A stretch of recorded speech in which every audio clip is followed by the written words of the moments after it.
Hello guys, welcome to Melchi and families YouTube channel. நான் உங்கள் Melchi mummy பேசுகிறேன். இன்றைக்கி என்ன வீடியோன்னு பார்த்தீங்கன்னா, என் ஹஸ்பண்ட் திடீர்னு என் கையால் தான் மீன் குழம்பு சாப்பிடணும் அப்படின்னு சொல்லிட்டாரு. என்னடா இது, நம்ம ஒன்றும் ப்ரோ இல்லையே மீன் குழம்புலன்னு நான் நினச்சி, இல்லைங்க எங்கள் அம்மாவை செய்ய சொல்கிறேன் அப்படின்னு நான் சொன்னேன். அவரில் இல்லை எனக்கு உன் கையால் தான் சாப்பிடணும் அப்படின்னு சொன்னார். இது வரைக்கும் கல்யாணம் ஆகி 3 வருஷத்தில் நான் ஒரே ஒரு வாட்டி தான் மீன் குழம்பு வச்சுருக்கேன். இதுதான் என்னோடய செகண்ட் டைம். பட் என் ஹஸ்பண்டை நான் செஞ்சு கொடுத்து அசத்திடணும் அப்படின்னு சொல்லிட்டு ஒரு தாட் பண்ணிட்டு என் மைண்ட்லேயே இருந்துச்சு. தைரியமாக ட்ரை பண்ணேன்.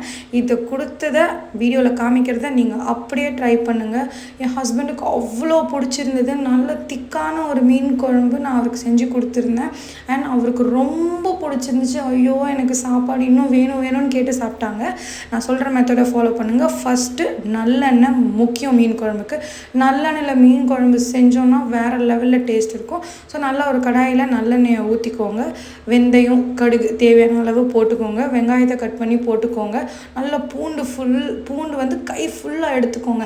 எடுத்து அதை போட்டுக்கோங்க. அதுக்கப்புறம் 2 வெங்காயம் நான் அரைச்சி வச்சுருந்தேன். அந்த 2 வெங்காயத்தை சேர்த்துக்கோங்க. 3 தக்காளி நான் அரைச்சி வச்சுருந்தேன். தண்ணி எதுவும் சேர்க்காம அதையும் சேர்த்துக்கோங்க. இந்த மாதிரி வெங்காயம் தக்காளி நம்ம கொஞ்சம் அரைச்சி சேர்க்கறதுனால நல்லா திக்காக வரும் குழம்பு. தக்காளியை நான் ஊற்றும் போது பாருங்கள், தக்காளி அந்த அளவுக்கு வதங்கி வந்தக்கப்புறம் தான் நம்ம மசாலா சேர்க்கணும். ஒன்றும் இல்லை, குழம்பு மிளகாத்தூள் 2 ஸ்பூனு, 1 ஸ்பூன் வெறும் மிளகாத்தூள், அதுக்கப்புறம் 1/2 ஸ்பூன் மஞ்சத்தூள் சேர்த்துக்கோங்க. அதுக்கு மேலே வேறு எதுவுமே வேண்டாம். அப்புறம் புளி தேவையான அளவு கரைச்சிக்கோங்க. நான் வந்து ஒரு அளவு சொல்லணுன்னா ஒரு கோலி குண்டு அளவு வச்சுக்கோங்களேன். புளி எடுத்து நல்லா கரைச்சி நான் வந்து அதில் ஊற்றிக்கிட்டேன். அதுக்கப்புறம் இதுதான் நான் மீன் எடுத்திருந்தேன். நான் வந்து சங்கரா மீனில் வந்து குழம்பு வச்சுருந்தேன். ஸோ இந்த மாதிரி நல்லா எண்ணெய் பிரிஞ்சு வந்தக்கப்புறம் குழம்பு நீங்கள் மீனை போடுங்க. உள்ள மீனை போட்டு ஒரு 5 மினிட்ஸ் தான் நீங்கள் வந்து இறக்கிடணும். பச்சை வாசனை போகிறது எல்லாம் மீனுக்கு முன்னாடி, ஓகேங்களா? குழம்பு நல்லா கொதித்து வந்தக்கப்புறம் தான் நீங்கள் மீனை போடணும். மீனை போட்டு நல்லா இந்த மாதிரி சும்மா லைட்டாக பட்டும் படாமல் இப்படி கிளறி விடணும், இல்லை மீன் உடஞ்சிரும். ஸோ மீனை போட்டு கரெக்டாக 5 மினிட்ஸ் தான்.